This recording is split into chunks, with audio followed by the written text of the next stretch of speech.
करते हैं कि बहुत ही अच्छे होंगे।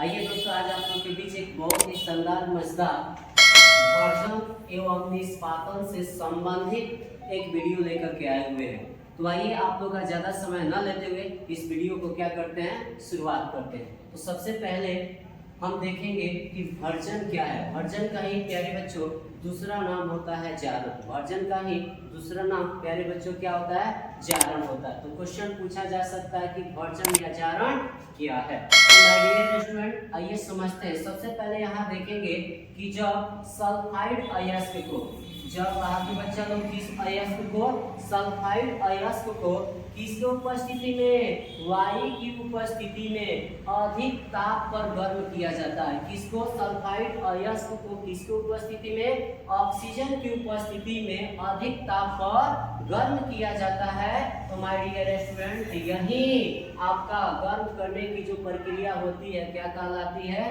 आपका भर्जन या जारण कहलाती है। यानी हम बोल सकते हैं कि जब सल्फाइड अयस्क को वायु की उपस्थिति में अधिक ताप पर गर्म किया जाता है तो यह अयस्क जो होता है ऑक्साइड में परिवर्तित हो जाता है। यह जो अयस्क है किस में परिवर्तित हो जाता है, ऑक्साइड में परिवर्तित हो जाता है। तो इस प्रक्रिया को हम क्या कहते हैं, भर्जन करते हैं। कहीं से कोई दिक्कत? आइए एग्जाम्पल को भी देखते हैं। यहाँ पे देखिए जिंक क्या है, सल्फाइड है, रिएक्शन किया है किससे, ऑक्सीजन से। तो यहाँ पे जिंक ऑक्साइड का निर्माण किया हुआ है। फिर यहाँ पे कॉपर क्या है, सल्फाइड है, ऑक्सीजन से क्या किया, रिएक्शन किया है और कॉपर ऑक्साइड का क्या किया हुआ है, निर्माण किया हुआ है। कोई दिक्कत? तो इस तरीका से हमने भर्जन को समझ लिया। अब आइए दूसरा का हमारा टॉपिक क्या है, निष्स्थापन। तो निष्स्थापन क्या है, आइए इस चीज को अब हम समझते हैं।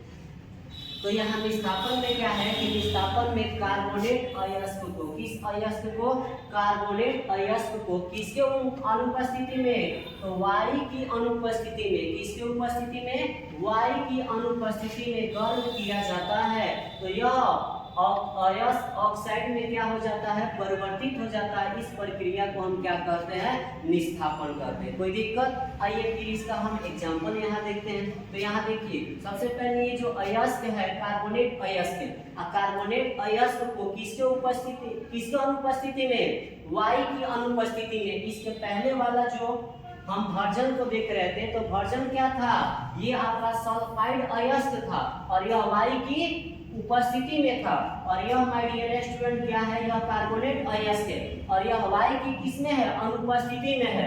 और वायु की अनुपस्थिति में जब इसको गर्म किया जाएगा तो यह अयस्क जो है किसमें बदल जाएगा, ऑक्साइड में बदल जाएगा। यानी ऑक्साइड में बदलने की जो प्रक्रिया होती है उसे हम क्या कहते हैं, निष्स्थापन कहते हैं। तो निष्स्थापन का डेफिनेशन क्या हो गया, जब कार्बोनेट अयस्क को किसके अनुपस्थिति में, वायु की अनुपस्थिति में गर्म किया जाता है तो यह अयस्क ऑक्साइड में परिवर्तित हो जाती है। इस प्रक्रिया को हम क्या कहते हैं, निष्स्थापन कहते हैं। कोई दिक्कत? अब आइए यहाँ पे देखते हैं। यहाँ पे कैल्शियम कार्बोनेट है, इसको गर्म किया गया तो यहाँ पे सबसे पहले CaO और प्लस कार्बन डाइऑक्साइड में क्या हुआ, टूटा। फिर यहाँ जिंक कार्बोनेट को जब क्या किया गया, गर्म किया गया तो यह zinc oxide plus carbon dioxide का क्या किया, निर्माण किया। इस प्रकार से माय डियर स्टूडेंट एक और यहाँ सबसे प्रीवियस क्वेश्चन को हम लोग देखेंगे लोग कि भर्जन एवं निष्स्थापन में अंतर क्या करें, स्पष्ट करें। भर्जन एवं निष्स्थापन में अंतर क्या करना है, स्पष्ट करना है। तो आइए इसमें का सबसे पहला पॉइंट क्या हो जाएगा। तो माय डियर स्टूडेंट आप उत्तर में एक साइड में भर्जन और एक साइड में निष्स्थापन को नोट करेंगे और इस तरह से खांचा बना लेंगे। और एक नंबर भर्जन में क्या लिखेंगे, तो इसमें अयस्क को किसके उपस्थिति में, अभी कुछ देर पहले बताया गया था, किसके उपस्थिति में, वायु की उपस्थिति में क्या किया जाता है, गर्म किया जाता है। किसको, भर्जन को।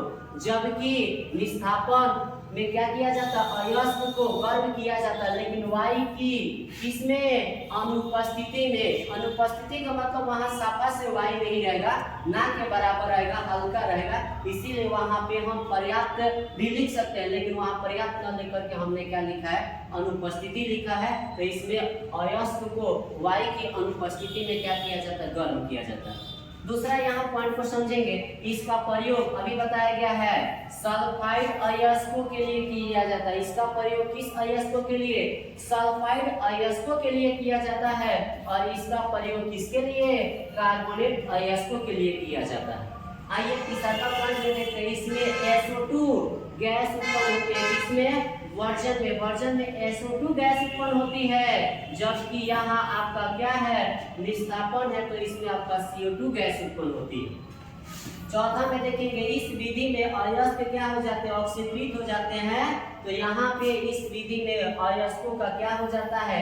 निर्जलीकरण हो जाता है। और लास्ट और जो पांचवा पॉइंट है, इसमें निस्तापन से अधिक ताप की आवश्यकता होती है और इसमें भर्जन से कम ताप की आवश्यकता होती है। इस प्रकार से आपका शानदार मजेदार क्वेश्चन भर्जन एवं निस्तापन का अंतर क्या हुआ? कंप्लीट हुआ। जब ये वीडियो अच्छा लगा हो तो चैनल को लाइक एंड सब्सक्राइब जरूर कीजिएगा। चलिए फिर मिलते हैं नेक्स्ट वीडियो के साथ। थैंक्स।